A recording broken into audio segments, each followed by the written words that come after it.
Movie की start होते ही हमें कुछ साल पहले का टाइम दिखाया जाता है, जहाँ पर कुछ वर्कर्स एक माइन में काम कर रहे होते हैं।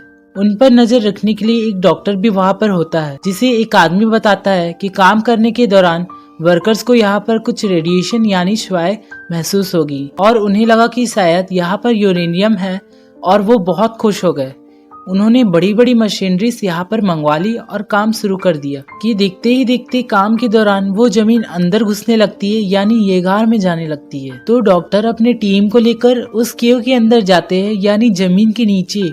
तो वहाँ पर उन्हें बहुत बड़े जानवर का स्केलेटन मिलता है, यानी ढांचा, कि ये कोई स्केलेटन नहीं है बल्कि वाकई में एक बहुत बड़ा जानवर है जो कि यहाँ पर सो रहा था और रोशनी पड़ते ही यह जिंदा हो गया था। और फिर हमें ये दिखाया गया कि ये जानवर केव से निकलकर समुद्र की तरफ चला गया था। दूसरी तरफ हमें जापान में एक साइंटिस्ट दिखाया जाता है जो फोन पर किसी से बात कर रहा था कि जिस जगह से वह जानवर निकला था वहाँ से अर्थक्वेक होता यहाँ तक आ रहा है। उस जगह पर एक प्लांट भी होता है। वो कहता है कि ऐसा ही चलता रहा तो मुझे अपना प्लांट खत्म करना पड़ेगा। तभी उसकी वाइफ आती है। वो अपनी वाइफ और अपने बेटे फॉर्ड को लेकर वहाँ से चला जाता है। वो अपनी वाइफ से कहता है जो ये अर्थक्वेक के झटके आ रहे हैं ये मुझे कोई अच्छी बात नहीं लग रही है, तो तब तक तुम मेरे प्लांट के पास मेरे कुछ टीम के साथ रहो। फिर हमें वही साइंटिस्ट लैब में दिखाया जाता है जो कि पता लगा रहा था कि असल में ये अर्थक्वेक के झटके आ कहाँ से रहे, लेकिन उनमें से किसी को कुछ भी नहीं पता चलता। तो वो कहता है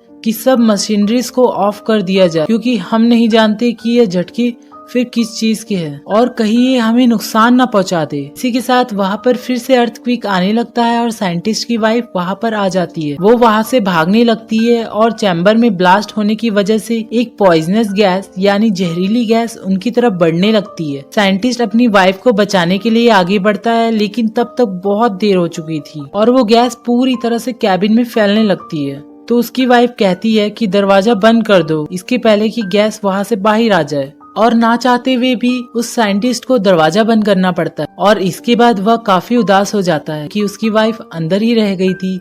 वो उससे कहती है कि हमारे बेटे फॉर्ड का ख्याल रखना, और इसी के बाद रेडिएशन की वजह से यह पूरा का पूरा प्लांट तबाह हो जाता है। फॉर्ड भी इसे अपने स्कूल से देख रहा होता है। अब हमें 15 साल का वक्त दिखाया जाता है। फॉर्ड अब एक फौजी बन चुका था और कुछ मंथ की ट्रेनिंग के बाद वह अपने घर वापस आया था। वो अब मैरिड था कि उसकी वाइफ को कॉल आती है फॉर्ड के डैड को पुलिस ने पकड़ लिया है। फॉर्ड अपने डैड से नफरत करता था क्योंकि वो समझता था कि उसकी मदर की डेथ उनकी वजह से हुई है, लेकिन अपनी वाइफ के कहने पर वो उन्हें मिलने चला जाता है और जाकर अपने फादर को पुलिस से छुड़वा लेता है। फिर वो दोनों अपने घर आते हैं तो उसके फादर उससे कहते हैं कि बेटा वो एक्सीडेंट नहीं था बल्कि उसके पीछे कुछ रेडिएशन भी थी और ये सेम चीज हम अभी भी फील कर सकते हैं फिर से। और वो अभी इसलिए अरेस्ट हुआ था क्योंकि वो उस जगह पर गया था जहाँ पर पुलिस ने जाने से मना किया था। वो बताता है कि मेरे दोस्त ने भी वॉइस फ्रीक्वेंसी नोट की है, यानी वहाँ पर से अजीबोगरीब आवाज आती है, तो मुझे वहाँ पर जाकर देखना चाहिए और ये साबित करना होगा कि उस रोज प्लांट पर जो ब्लास्ट हुआ था वो कोई एक्सीडेंट नहीं था। तो फिर फॉर्ड भी अपने फादर के साथ वहाँ पर जाता है। अब वो लोग नोट करते हैं कि वहाँ पर कोई जहरीली गैस या रेडिएशन नहीं थी। वहाँ पर पुलिस फिर से आ जाती है और उन दोनों को पकड़कर अपने साथ ले जाती है और वहाँ पर वही डॉक्टर जो मूवी के स्टार्टिंग सीन में दिखाया गया था वो भी होता है। तो वो सब उस साइंटिस्ट से पूछते हैं कि तुम बार बार वहाँ पर क्यों जाते हो, तो वो सब कुछ बताने लगता है जो वो करना चाहता था। डॉक्टर यह सुनकर बहुत हैरान हो जाता है क्योंकि इतनी सारी इंफॉर्मेशन तो उसे भी नहीं पता थी। वो वहाँ पर एक बड़ी पत्थर जैसी चीज पर कुछ एक्सपेरिमेंट कर रहा था। तो अचानक वो पत्थर हिलने लगता है तो वो लोग उस पत्थर पर बिजली फेंकते हैं, यानी इलेक्ट्रिक शॉक देते हैं। वो पत्थर टूट जाता है, उसके अंदर से एक बहुत बड़ा क्रिएचर बाहर आता है। वो बहुत ही ज्यादा बड़ा था और लोगों पर कोई बिजली जैसी चीज फेंक रहा था। और फिर हमें दिखाया जाता है कि वो जानवर खुद को कैद से आजाद करके उस प्लांट से बाहर आ जाता है और वहाँ से उड़ जाता है। अगले दिन कैप्टन आते हैं और डॉक्टर को अपने साथ ले जाने का कहते हैं। डॉक्टर अपने साथ साइंटिस्ट और फॉर्ड को भी ले लेता है, लेकिन इस वक्त में साइंटिस्ट काफी जख्मी हो गया था। वहाँ पर जाकर उसका हेड उन्हें बताता है कि ये क्रीचर कोई आम क्रीचर नहीं है। जब जमीन की रेडिएशन कम हो गई थी तो ये समुद्र की गहराइयों में चला गया था ताकि ये वहाँ से अपनी एनर्जी ले सके। वो बताते हैं कि हमारी कंपनी को भी उसी ढूंढने के लिए बनाया गया है। वो आज तक नहीं मरा और उसका नाम गॉडजिला था। इसे लोग अर्थक्वेक समझ रहे थे। और वो चलता चलता यहाँ जापान के एक प्लांट में आ गया था कि उसे ऐसी जगह चाहिए थी जहाँ से वो बहुत सारी एनर्जी एक साथ पाता। इसी के साथ हमें दिखाते हैं कि साइंटिस्ट की वहाँ पर डेथ हो जाती है और वो सब लोग काफी परेशान हो जाते हैं कि आज तो ये मरा है और कल कोई और मर सकता है। अचानक वहाँ पर हेड को कॉल आती है कि समुद्र से एक अजीबोगरीब रेडिएशन आ रही है और उन्हें पता चलता है कि वो क्रीचर वहीं पर मौजूद था और वो वहाँ से न्यूक्लियर एनर्जी खा रहा था क्योंकि उसे एनर्जी चाहिए थी। लेकिन इसके साथ साथ उन्हें वहाँ पर किसी और चीज की भी सिग्नल मिल रहे थे। वहाँ पर कुछ लोग भेजे गए थे जो देखते हैं कि समुद्र से काफी बड़ा जानवर बाहर आ रहा था। वो दरअसल वही खतरनाक क्रीचर था जो कि शहर में आ चुका था और सब लोग उससे काफी ज्यादा डर रहे थे। और उसी के साथ हमें गॉडजिला दिखाया जाता है जो कि अब गुस्से से चिल्ला रहा था। अगले दिन टीवी पर न्यूज आती है कि वो क्रीचर गॉडजिला से बचकर भाग गए। अब वो खतरनाक क्रीचर समुद्र में जाकर और भी जानवरों को अपने साथ बुला रहे थे। डॉक्टर की टीम कहती है कि बहुत टाइम पहले हमें 2 अंडे मिले थे और एक अंडे में से एक जानवर निकलकर जापान के उसी प्लांट में चला गया था और हम नहीं जानते कि दूसरे अंडे का क्या हुआ। उसे एक जगह पर हमने सेफली रखवा दिया था। जब कुछ लोगों को वहाँ पर देखने के लिए भेजा जाता है तो वह लोग देखते हैं कि अंडे में से ये जानवर निकलकर कहीं जा चुका है। बताया जाता है कि दूसरा अंडा उसी खतरनाक क्रीचर का था और वो उसमें से निकलकर किसी और शहर में जाकर तबाही मचा रहा था। इन दोनों को पुलिस ढूंढने लगती है। फिर हमें दिखाया जाता है कि टीवी पर पुलिस उस क्रिएचर की फुटेज देख रहे थे। वहाँ पर वो नोट करते हैं कि इस क्रिएचर के तो पर ही नहीं है जैसे पहले क्रिएचर्स के थे।